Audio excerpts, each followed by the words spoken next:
adalah gembalaku, takkan kekurangan aku. Dia membaringkan aku di padang berumput hijau. Saudara-saudari yang terkasih di dalam Kristus, selamat pagi. Salam jumpa lagi dalam Sabda Siap Saji Sabtu 28 Januari 2023, di mana kita memperingati Santo Thomas Aquino, imam dan pujangga gereja. Marilah kita berdoa dalam nama Bapa dan Putra dan Roh Kudus. Amin. Guru abadi Kristus Tuhan kami, satu-satunya guru bijaksana yang menyampaikan sabda kehidupan kepada insan. Dengarkan kami gembala sejati, semoga gereja Kau beri cahaya, supaya rela menyiarkan warta kabar gembira. Kau beri kami pujangga teruji yang menerangi budi serta hati, supaya kami lebih menyelami kasih ilahi. Semoga yang kini berpesta menghantar kami ke hidup yang suci, hingga akhirnya kami bahagia di alam baka. Amin. Bapa yang penuh kasih, Santo Thomas Aquino, Kau masyhurkan karena keunggulannya dalam mengejar kesucian dan ilmu. Semoga kami mengerti ajarannya dan mampu meniru teladannya. Demi Yesus Kristus, Putra-Mu dan Pengantara kami, kini dan sepanjang masa. Amin. Tuhan bersamamu dan bersama rohmu. Inilah Injil Yesus Kristus menurut Markus. Dimuliakanlah Tuhan. Markus bab 4 ayat 35 sampai dengan 41.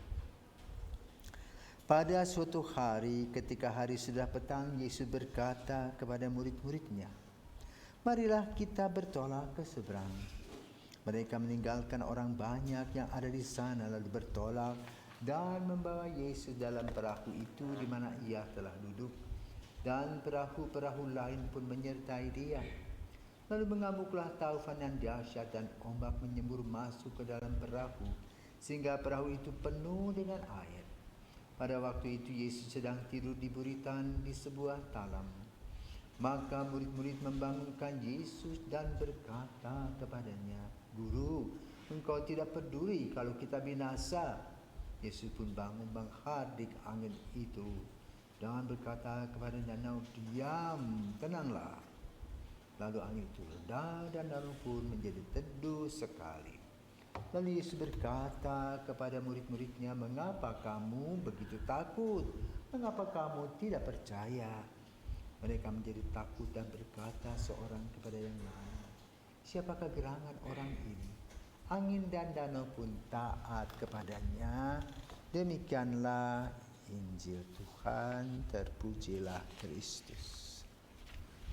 Saudaraku terkasih, Thomas Aquino anak ajaib. Umur 5 tahun orang tuanya menaruhnya di Monte Cassino, di monasteri atau di biara Benediktin di Italia. Namun dia tidak merasa cocok. Kemudian dia melanjutkan studinya dan masuk ke Ordo Dominikan. Orang tua Thomas tidak senang karena kedua ordo yang baru saja lahir itu adalah ordo yang harus mencari nafkah dengan meminta-minta. Tetapi karena Thomas mempunyai bakat berkhotbah, cocoklah di sana. Dia sudah membuat tulisan Summa Theologi. Dan dalam permenungannya, dalam adorasi, ia berbincang dengan Yesus dan Yesus menghargai apa yang menjadi tulisannya. Tetapi dia merasa bahwa tulisannya itu hambar seperti tumpukan jerami tanpa Yesus. Maka di dalam permenungan itu dia membuat sebuah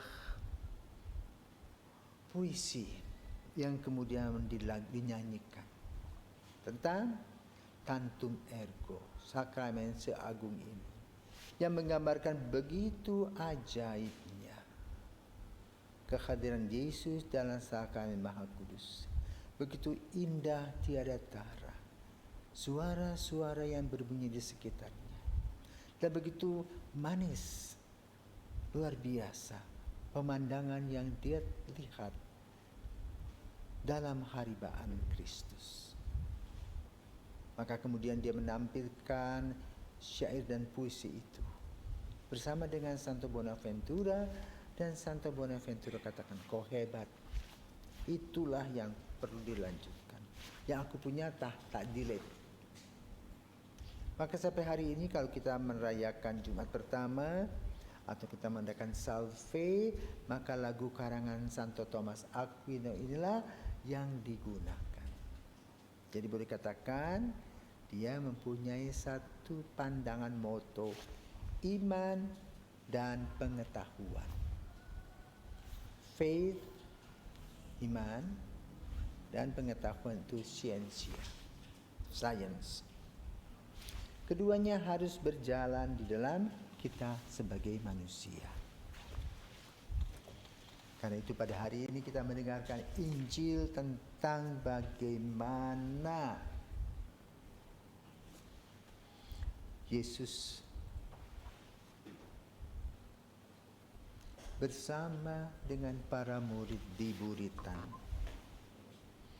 Dan badai begitu besar ketika Yesus sedang istirahat. Oh, mereka ketakutan. Karena mereka belum sadar bahwa Sang Juru Selamat ada di Buritan itu. Maka Yesus dibangunkan, dan kemudian apa terjadi?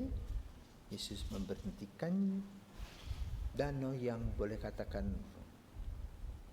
mengamuk itu, dan menegur mereka yang kurang percaya.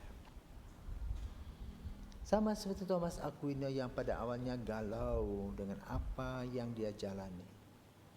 Namun dia mendapatkan visi yang begitu tajam manakala dia menyerahkan diri melalui waktu kontemplasi, waktu berdoa, di mana dia merenungkan tentang Yesus yang memberi kepada kita sakramen Ekaristi.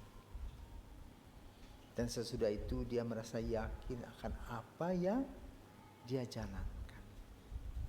Para murid setelah Yesus menenangkan badai, dan mereka kemudian tenang dan melangkah kembali.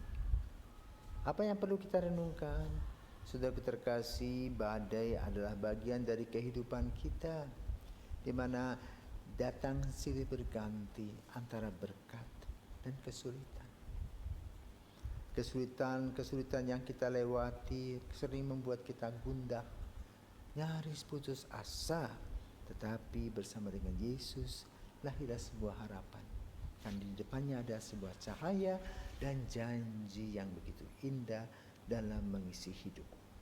Mari kita belajar dari Santo Thomas Aquino yang percaya, yang menggunakan akal budi dan iman yang seimbang, agar dalam kehidupan kita bisa melihat kehadiran Allah dalam kenyataan kita sehari-hari. Santo Thomas Aquino, doakanlah kami.